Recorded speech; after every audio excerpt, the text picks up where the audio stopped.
Video Paris fashion week की है, जहां पे एक रोबोट के कारण ये फैशन काफी चर्चा में रहा है। दरअसल इस साल फैशन वीक के दौरान एक ह्यूमनॉइड रोबोट N2 को रैंप पे वॉक कराया गया था और इस रोबोट को चीन की एक कंपनी नोएटिक्स ने तैयार किया था। डिजाइनर कपड़े और मोतियों के माला पहने हुए इस रोबोट ने जब रैंप पे वॉक किया तो दर्शकों को हैरान और चकित कर दिया।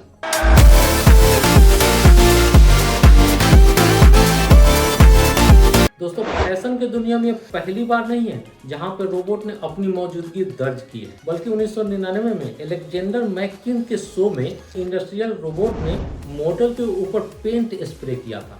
उसी तरह 2009 में टोक्यो फैशन वीक के अंदर HRP4C नामक रोबोट ने इसकी मेजबानी की थी। उसी तरीके से 2023 में कोपर्नी ने रोबोट डॉग को इंसान के साथ रैंप पे वॉक कराया था। इसी साल मार्च में संघाई के अंदर एक रोबो कैट को रैंप पे वॉक करते हुए देखा गया था। तो दोस्तों, ये सारा एग्जाम्पल मैं इसलिए बता रहा हूँ क्योंकि रोबोट का दायरा सिर्फ फैक्ट्री तक ही सीमित नहीं है, बल्कि उससे कहीं ज्यादा बढ़ चुका है। लेकिन सबसे बड़ा सवाल, हम मानवों को ये रोबो की दौड़ कहाँ तक ले जाएगी।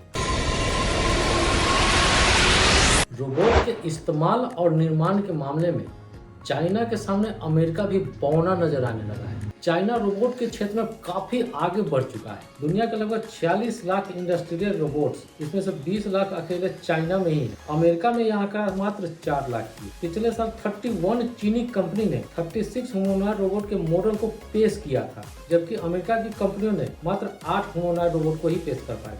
इंडस्ट्रियल रोबोट्स के मामले में कोई भी कंट्री काफी आगे बढ़ चुका है, लेकिन ऐसा रोबोट जो आदमी की तरह दिखे, आदमी की तरह काम करे और डोमेस्टिक वर्क को कर सके, ऐसा रोबोट लाने के लिए अभी भी लगभग 20 साल से ज्यादा समय लग सकता है, क्योंकि इस तरीके के रोबोट को ट्रेन करने के लिए डेटा की बहुत कमी है। संघाई की एक कंपनी जिसका नाम है एजीबोट, उसने अपने 100 रोबोट्स को एक काम जैसे कपड़े मोड़ना या चाय बनाना या सामान सजाना, ताकि ज्यादा से ज्यादा डेटा को कलेक्ट करके ऐसा ही ह्यूमनॉइड रोबोट तैयार किया जा सके। इंडिया के इंडस्ट्रियल रोबोट्स की स्थिति ऐसी है कि रोबोट्स कितना मैन्युफैक्चर हो रहे हैं इसका कोई क्लियर डेटा उपलब्ध नहीं है। पर इंस्टॉलेशन में 2020 में 3216 इंडस्ट्रियल रोबोट्स इंस्टॉल हुए थे। वहीं पर 2021 में 5142, 2022 में 5353 और 2024 में 9123 रोबोट्स इंस्टॉल हुए थे। पिछले साल ऑटोमोटिव इंडस्ट्री में 4073 रोबोट्स को तैनात किया गया था, जिसमें प्लास्टिक और केमिकल प्रोडक्ट्स में 595, मेटल एंड मशीनरी में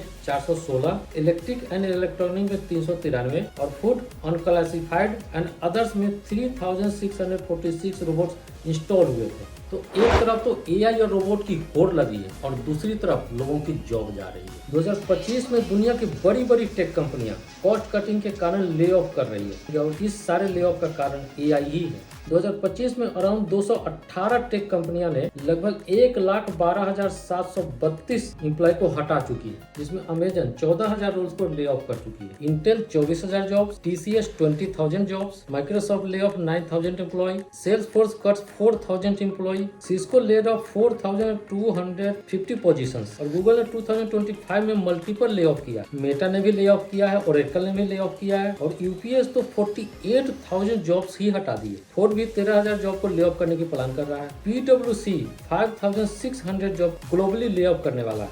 2040 तक लगभग 10 अरब रोबोट्स काम करेंगे, जिसका खर्च 800 से 900 रुपए पर डे होगा। Tesla, Unitree, Figure AI, Agility, AgiBot, Boston Dynamics, ये सब दुनिया के प्रमुख रोबोट्स मैन्युफैक्चरर्स हैं। इन कंपनियों के अंदर ओपन एआई, माइक्रोसॉफ्ट इन्वेस्ट कर रखा है। वहीं अमेजन के पास दुनिया में सबसे बड़ा रोबोट्स का बेड़ा है। उसके 300 सेंटर्स में 10 लाख रोबोट्स काम कर रहे हैं। एलन मस्क तो रोबोट के बारे में कह चुके हैं कि एक कंपनी को $25 ट्रिलियन की वैल्यू तक पहुंचा देगा।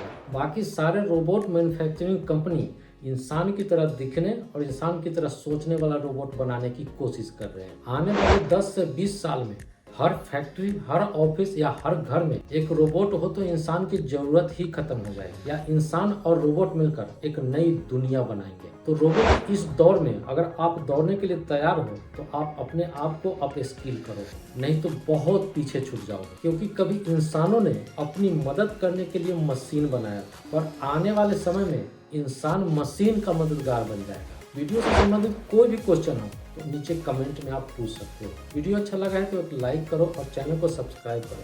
बहुत बहुत धन्यवाद।